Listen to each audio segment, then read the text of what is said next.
এরকম ধরনের 5 পয়সা কম বেশি আমাদের সকলের কাছেই আছে, কিন্তু আমরা অনেকেই হয়তো জানি না যে এই 5 পয়সাগুলো আদৌ বিক্রি হয়, বা যদিও বিক্রি হয়ে থাকে তাহলে এগুলোর বর্তমান মার্কেট প্রাইস কী হতে পারে। আজকের ভিডিওতে আমি এরকমই 4খানা 5 পয়সা নিয়ে আলোচনা করব যেগুলোর বর্তমান মার্কেট প্রচণ্ড হয়। তো বন্ধুরা, এরকম ধরনের 5 পয়সা যদি থাকে অতি অবশ্যই ভিডিওটি আপনার জন্য।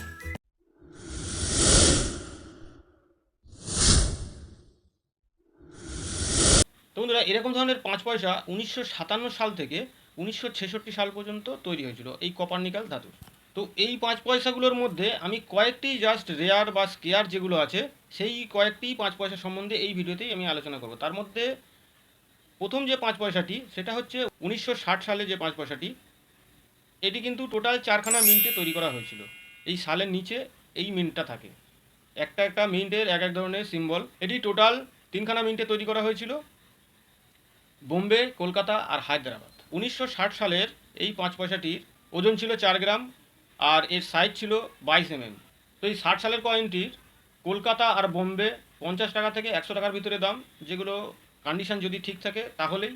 আর একমাত্র এর যদি হায়দ্রাবাদ মিন্টের কয়েনটি থাকে তাহলে বন্ধুরা একটি কয়েন আপনারা প্রায় 100 টাকা থেকে 2000 টাকা পর্যন্ত পেতে পারেন একটি কয়েন, তবে কন্ডিশনের উপর ডিপেন্ড করে।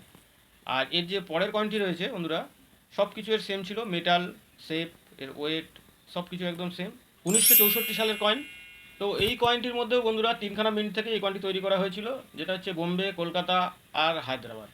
বোম্বে আর কলকাতা নর্মাল ক্যাটাগরিদের মধ্যে পড়ে, 50 টাকা থেকে 100 টাকার ভিতরে পড়ে যদি কন্ডিশন ঠিকঠাক থাকে তাহলেই।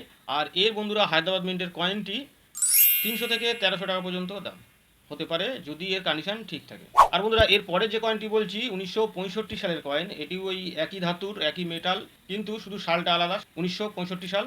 এই কয়েনটি কিন্তু একটি রেয়ার কয়েন বন্ধুরা। এটিও 3খানা মিন্ট থেকে তৈরি করা হয়েছিল, বোম্বে, কলকাতা আর হায়দ্রাবাদ। বোম্বে কলকাতা কমন ক্যাটাগরিতে পড়ে 10 থেকে 50 টাকার মধ্যে। আর এর একমাত্র হায়দ্রাবাদ মিন্টের কয়েনটি বন্ধুরা, একটা কয়েনের ধরুন আপনারা পেতে পারেন প্রায় 500 টাকা থেকে 10,000 টাকা পর্যন্ত, যদি এর কন্ডিশন ঠিক থাকে।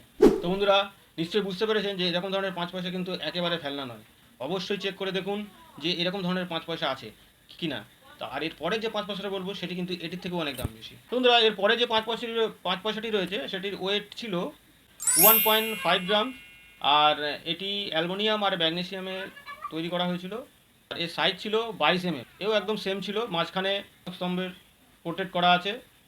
আর ডান সাইডে ইন্ডিয়া, বাঁ সাইডে হিন্দিতে ভারত লেখা আছে। আর এর নিচে লেখা রয়েছে সত্যমেব জয়তে। তো বন্ধুরা, এই সত্যমেব জয়তে যে লেখা রয়েছে এটা কিন্তু 1984 সাল থেকেই চালু হয়েছিল লেখা 5 পয়সার ক্ষেত্রে।